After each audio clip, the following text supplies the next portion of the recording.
Premium പെട്രോളിന്റെ വില വർദ്ധിപ്പിച്ചിരിക്കുകയാണ് കേന്ദ്ര സർക്കാർ. ലിറ്ററിന് ₹2.35 കൂട്ടി. പശ്ചിമേഷ്യൻ സംഘർഷത്തിന്റെ പശ്ചാത്തലത്തിലാണ് ഈ ഒരു വില വർധന ഉണ്ടായിരിക്കുന്നത്.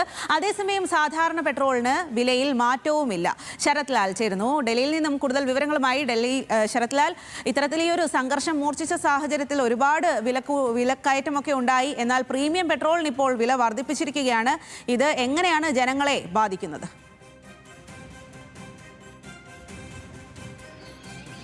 സ്വാതി, പ്രീമിയം പെട്രോളിൻ്റെ വില വർദ്ധിപ്പിച്ചിരിക്കുന്നു എന്നത് മാത്രമല്ല, കാരണം ഇന്ത്യയിലെ പെട്രോളിനും നിയന്ത്രണം വരുന്നു എന്നതിൻ്റെ ആദ്യപടിയായിട്ട് നമുക്കിതിനെ കണക്ക് കൂട്ടേണ്ടി വരും. കാരണം പശ്ചിമേഷ്യയിലെ സംഘർഷം കൊണ്ട് ഈ മാർച്ച് മാസത്തിൽ ഇന്ത്യയുടെ എണ്ണ ഇറക്കുമതി 20% കുറച്ചിരിക്കുന്നു എന്നതാണ് ഏറ്റവും പ്രധാന. 20 മുതൽ 25% വരെയുള്ള ഒരു കുത്തനെയുള്ള ഇറക്കുമതി, അതായത് ഇന്ത്യയിലെത്തിയ പെട്രോളിൻ്റെ ക്രൂഡ് ഓയിലിൻ്റെ ഇറക്കുമതിയിൽ, അതായത് ഇന്ത്യയിൽ നേരത്തെ ഉണ്ടായിരുന്നതിനേക്കാൾ ഇറക്കുമതി 20% തൊട്ട് 25% കുറവ് സംഭവിച്ചിരിക്കുന്നു എന്നുള്ളത്. അത് കാരണം ഹോർമൂസ് കടലിടുക്കിലെ പ്രശ്നങ്ങളാണ്. അതുകൊണ്ട് തന്നെ അതിൻ്റെ ഒരു ആദ്യപടി എന്ന നിലക്കാണ് ഇപ്പോൾ പ്രീമിയം പെട്രോളിൽ നിയന്ത്രണം വരുത്താൻ വില വർദ്ധിപ്പിച്ചിരിക്കുന്നത്.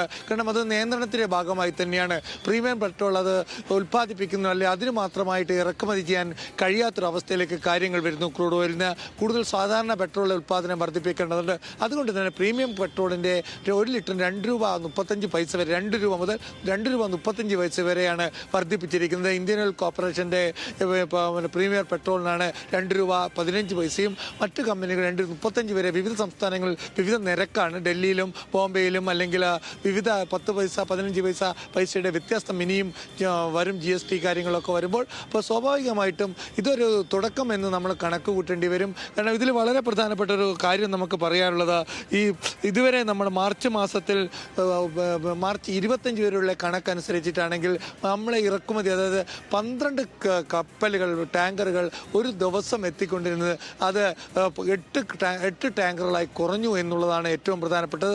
അതും ഈ ഹോർമൂസ് കടലിടുക്കിൽ കൂടിയുള്ള ഓയിൽ ടാങ്കർ 25 മുതൽ മാർച്ച് 25 വരെ 0 എന്നതാണ് കണക്കാക്കുന്നത് പെട്രോളിയം മിനിസ്ട്രി പുറത്തുവിട്ട കണക്കുകളിൽ. അതുപോലെ തന്നെ വളരെ പ്രധാനപ്പെട്ട മറ്റു റഷ്യൻ എണ്ണ വാങ്ങുകയാണ് ഇപ്പോൾ ഇന്ത്യ ചെയ്യുന്നത്. എന്നാൽ റഷ്യൻ എണ്ണയ്ക്ക് സംബന്ധിച്ചോളം ദീർഘസമയമെടുക്കും ഇന്ത്യയിലെത്താൻ എന്നുള്ളതാണ് അതിൻ്റെ മറ്റൊരു പ്രശ്നം. അതോടുകൂടിയാണ് ഇത്തരം ആദ്യപടി നിയന്ത്രണം എന്ന നിലക്ക് പശ്ചിമേഷ്യ സംഘർഷത്തിലെ പശ്ചാത്തലത്തിൽ പ്രീമിയം പെട്രോളിന് വില കൂട്ടിയിരിക്കുന്നു. എന്നാൽ സാധാരണ പെട്രോളിനും ഡീസലിനും വില കൂട്ടിയിട്ടില്ല. അതേപോലെ LPGയുടെ നമുക്കറിയാം വാണിജ്യ സിലിണ്ടറിന് വില കൂട്ടി, അതേസമയം തന്നെ നിയന്ത്രണം ഏർപ്പെടുത്തി, അതേസമയം തന്നെ സാധാരണ LPGക്ക് നിയന്ത്രണം ഏർപ്പെടുത്തിയില്ല. ഈ രീതിയിലുള്ള കാര്യങ്ങളാണ് പോകുന്നത്. ഏതായാലും ആശങ്കാജനകമാണ് ഈ ഇന്ത്യയുടെ ക്രൂഡ് ഇറക്കുമതി എന്ന കാര്യത്തിലെ ഏറ്റവും വലിയ തെളിവാണ് ഇപ്പോഴത്തെ ഈ വില കൂട്ടി നിയന്ത്രണം ഏർപ്പെടുത്തുന്നത്. സാധി. ശരി ശരത് ലാൽ, ഇപ്പോൾ അതാണ് വളരെ ആശങ്കാജനകമാണ്. ഇപ്പോൾ പെട്രോൾ വില കൂടി ഇത്തരത്തിൽ കൂടുന്നു എന്ന് പറയുന്നത് സാധാരണ ജനങ്ങളെ വലിയ തരത്തിൽ ബാധിക്കും ഈ ഒരു സമയത്ത് എന്നുള്ളതാണ്. ആ വിവരങ്ങളാണ് ശരത് ലാൽ നൽകിയത്.